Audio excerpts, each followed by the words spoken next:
గురుబ్రహ్మ గురుర్విష్ణు గురుదేవో మహేశ్వర గురు సాక్షాత్ పరబ్రహ్మ తస్మై శ్రీ గురవే నమ. జయ జయ శంకర, హర హర శంకర.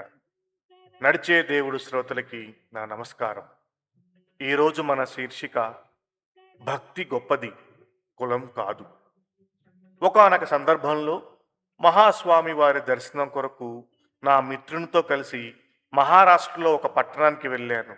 కానీ మహాస్వామి వారు 3 రోజుల ముందే అక్కడి నుంచి బయలుదేరి ఆ ఊరి పరిసర ప్రాంతాల్లో ఉన్న నదీ పరివాహక ప్రాంతంలోని మామిడి తోపులో విడిది చేసినట్టు తెలుసుకుని అక్కడికి వెళ్ళాము.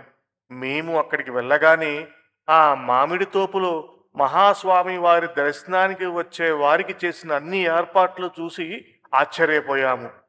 మహాస్వామి వారు ఇక్కడ బస చేయడానికి కారణం మాకు మఠం అధికారులు చెప్పారు. మహాస్వామి వారు ఇంతకు ముందు పట్టణంలో ఉండి రోజు పూజ చేసేవారు. ఆ ఆరాధనను చూడటానికి ఒక్క మధ్య వయస్కుడు వచ్చి గుంపులో చివర నిలబడి పూజను చూసి వెళ్ళిపోయేవాడు. ఎప్పుడు మహాస్వామి వారి వద్దకు రాలేదు. శ్రీవారు ఇది గమనించి ఒకరోజు దగ్గరికి పిలిచి ఏమి కావాలి అని అడిగారు. అతను మహాస్వామి వారితో, నేను ఇక్కడికి రోజు కూలీ చేసుకోవడానికి వచ్చాను. బాగా పనిచేస్తూ మేస్త్రిగా మారి ఒక చిన్న కాంట్రాక్టర్ అయ్యాను. నేను మీకు చేసిన ప్రార్థనలు ఫలించి పెద్ద కాంట్రాక్టర్ అయ్యి బాగా డబ్బు సంపాదించి ఈ పట్టణం బయట చాలా స్థలం కొన్నాను. నా అదృష్టవశమున మీరు ఈ ఊరికి వస్తున్నారని తెలిసింది. మిమ్మల్ని మా ఇంటికి ఆహ్వానించి మీ పావన పాదస్పర్శతో మా జన్మలు తరింప చేసుకోవాలనుకునేవాణ్ణి.